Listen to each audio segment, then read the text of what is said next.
हर दिन एक भिखारी दरवाजे के पास आकर भीख मांगता था और घर का मालिक हमेशा घर के बाहर आते ही उसे देखकर मुंह फेर लिया करता था। उसे गालियां बकता और बहुत कुछ कहता।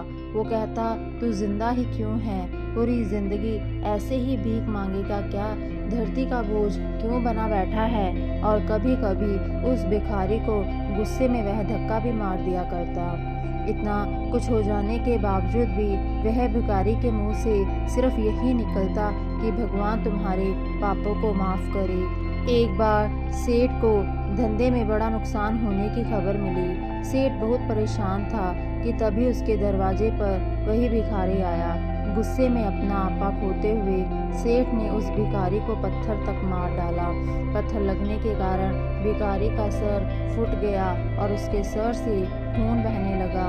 फिर भी दर्द से कहराते हुए भिखारी ने इतना ही कहा, भगवान तुम्हारे पापों को माफ़ करे। भिखारी वहाँ से चला गया। सेठ सोच में पड़ गया। भिखारी को पत्थर मारा, फिर भी उसने सिर्फ प्रार्थना की। सेठ का गुस्सा शांत हुआ। भिखारी का रहस्य जानने के लिए सेठ ने भिखारी का पीछा करना शुरू कर दिया। भिखारी जहाँ जहाँ जाता सेठ उसके पीछे जाता। सेठ ने देखा कि कोई उसको खाना देता, कोई उसको मारता, कोई अपमानित करता तो कोई गाली देता। लोग भिखारी के साथ चाहे जैसा व्यवहार करते, लेकिन भिखारी सबके लिए एक ही प्रार्थना करता, भगवान तुम्हारे पापों को माफ़ करे। अब रात होने को आई थी। भिखारी अपने घर जाने के लिए लौटा। वो अपने घर पहुंच गया, लेकिन सेठ अभी भी उसका पीछा कर ही रहा था। एक पुरानी टूटी हुई खटिया पर एक बूढ़ी औरत लेटी हुई थी। काफ़ी कमज़ोर और बीमार लग रही थी। वह भिखारी की पत्नी थी। अपने पति को वापस आता देख वह खाट से उठ खड़ी हुई। पत्नी ने अपने पति के भीख वाले कटोरे को देखा। उसमें सिर्फ आधी बासी रोटी थी। उसे देखकर वह बोली, आज बस इतना ही मिला? और हाँ, आपके सिर से खून निकल रहा है, ये चोट कैसे लगी? बूढ़ा भिखारी बोला, आज बस इतना ही मिला, किसी ने कुछ दिया ही नहीं। सबने गालियाँ दी और एक ने तो पत्थर भी फेंका, इसलिए मेरे सर पर चोट लग गई। एक गहरी ठंडी सांस लेकर बूढ़ा भिखारी फिर से बोला, यह मेरे ही पापों का फल है। तुम्हें याद है कुछ सालों पहले हम कितने अमीर थे? क्या कुछ नहीं था हमारे पास? हमारे पास हर चीज़ ज़रूरत से ज़्यादा थी, लेकिन हमने कभी दान नहीं किया। और उससे भी बुरा हमने उस अंधे भिखारी के साथ किया जो हमारे द्वार पर भीख मांगने आया करता था। बूढ़ी पत्नी की आंखों में आंसू आ गए।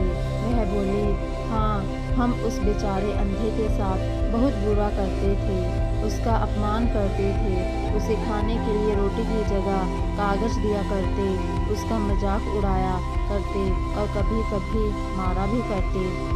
एक बार मैंने उसके मुंह पर मिट्टी भी फेंकी थी और वह हमेशा दुखी होकर यही कहता था कि भगवान तुम्हें तुम्हारे किए की सज़ा देगा, भगवान तुम्हारे पापों की सज़ा ज़रूर देगा। उसका श्राप सच हुआ और हम इस दुख भरी ज़िंदगी में आ गए। भिखारी बोला, हाँ, उसका श्राप सच हुआ, इसलिए मैं किसी को बद्दुआ नहीं देता। चाहे कोई मेरे साथ कैसा भी बर्ताव करे, मैं हमेशा उसके लिए प्रार्थना करता हूँ। मैं नहीं चाहता कि कोई भी हमारी जैसी ज़िंदगी का अनुभव करे, किसी को भी हमारे जैसे दुखों का सामना करना पड़े। वो नहीं जानते कि वह कितना बड़ा पाप कर रहे हैं, इसलिए अनजाने में हुए पाप की ऐसी सज़ा किसी को भी ना मिले। मैं ये नहीं चाहता। सेठ वहीं पर छुप कर यह सारी बातें सुन रहा था। अब उसे सब कुछ समझ में आ गया था। भिखारी और उसकी पत्नी ने वह आधी रोटी मिल बांट कर खाई और भगवान को धन्यवाद बोलकर सो गए। अगले दिन बड़ा भिखारी फिर से भीख मांगने गया।